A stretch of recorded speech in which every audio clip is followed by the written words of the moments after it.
34e édition de la Coupe d'Afrique des Nations. Le président Macky Sall hier a invité les Lions à se battre jusqu'au bout pour conserver leur titre. Lors de la cérémonie de remise du drapeau, le chef de l'État a déclaré que l'équipe nationale portait l'espoir de tout un peuple, de Dakar jusqu'au plus petit hameau du Sénégal. Des Lions en mission à la une du journal Record. En cas de victoire, le président de la République promet une récompense jamais accordée.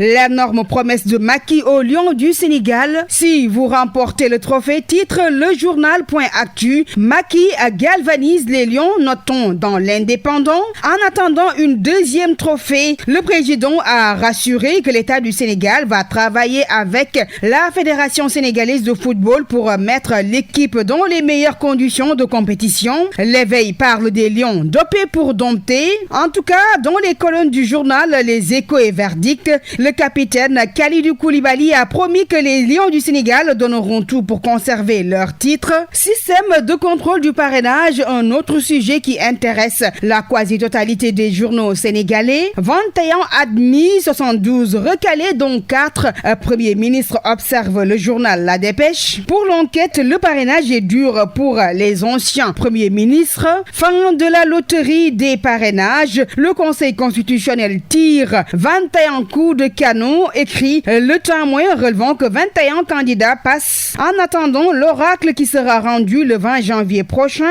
l'évidence mentionne les antisystèmes éliminés d'office s'agissant de Ousmane Sonko et Bougane Gueye Dany. Commentons le même sujet. John en phase finale, Mimi à la trappe, écrit l'informateur. Contrôle parrainage pour les élections présidentielles de 2024. Ce tirage au sort a favorisé des petits et éliminer des grands. Dossiers à lire dont le journal L'Express qui, analysant la situation, affiche la photo de Mimi Touré, Abdoul Mbaye et Souleymane Ndéné Ndiaye. Selon Dakar Presse, les épreuves du second tour sont beaucoup plus favorables. Si l'on se fie à nos confrères du journal Rewmi Quotidien, 12 nouvelles listes sont validées. Diomaye passe, Bougane, Mimi, Abdourahmane Diouf trépasse dans Yor Yénikay. Au moment où la Tribune constate que les hommes du système passent alors que les antisystèmes trépassent. Du côté du journal, en relief, Mamboy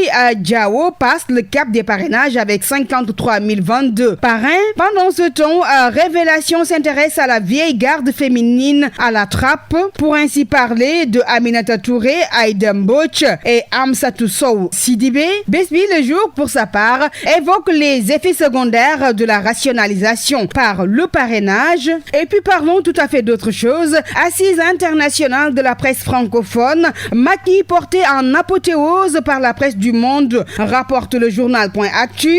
Lors de cette rencontre internationale, le président a déclaré, dont le journal Sud Quotidien, que le Sénégal est une terre de paix et de liberté, chère à la presse, et que le cours des choses ont beaucoup changé dans la profession. Et puis nous terminons cette revue des titres avec le journal L'Info qui s'écarte des autres sujets traités par les quotidiens apparus ce matin et parle d'une hausse de 10% des pensions de l'IPRES. Une très bonne nouvelle pour les retraités selon nos confrères du journal. C'était tout pour la revue des titres. Merci de l'avoir suivi. À vos journaux et claviers et bonne lecture.